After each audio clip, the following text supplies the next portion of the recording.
All right.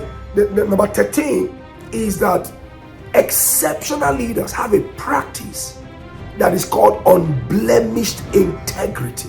Unblemished integrity. People whose words are their bonds. People who are the same internally and externally, private and public. People whose words you can rely upon. People around whom you can be safe. Unfortunately these days, with the kind of abuses you see, there are so many people. You can't leave your females around. You can't leave wives around. You can't leave daughters around. Talk less of young girls. You can be rest assured that if you do, they shall be abused. It's incredible. There's some you can't leave resources in their hands. You can't entrust them into a business relationship. From day one, they are planning on how to backstab you. Such people, the problem with them is that not only do they not go far, every door and possibility they block it without knowing. They're just people who want to just enjoy one-off opportunities and block all the other doors for time and eternity. What folly can that be? Because integrity will recommend you for much more. Integrity will make people vouch for you, root for you, connect with you, seek for you. That's what integrity does. So exceptional leaders understand the weight of unblemished integrity. They understand that people who think that they are smart and they ride roughshod and they cut corners and they are dubious and fraudulent, they can see that they can go too far, because we've seen it over and over and we've seen it over and over again. They are so commonplace that it's amount to being stupid, permit my usage, to go that way when you know there is no future.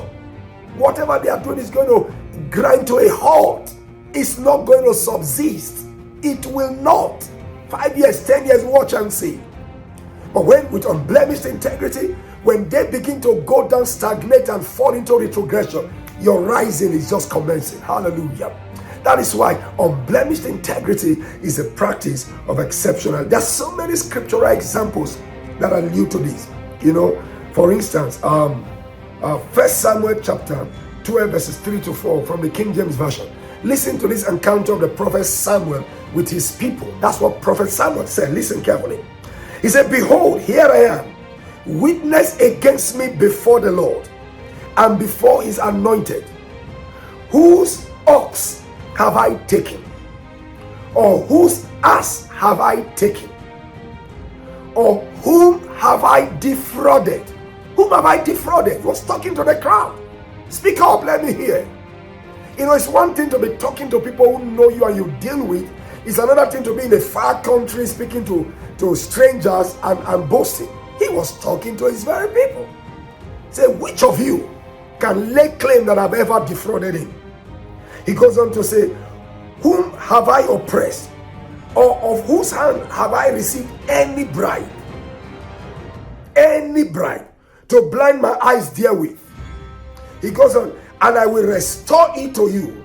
And they said, look at what they answered to this man who challenged his own people.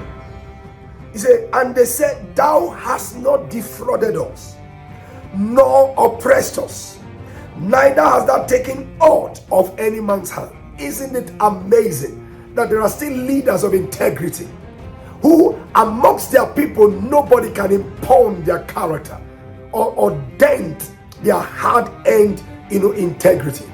That's what exceptional leaders strive to be.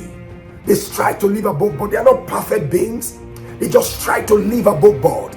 They don't get themselves made up in dirty deals and shady deals, because they know it will unravel, because they know it will come around. What goes around will come around. They understand that, so they avoid it like a plague.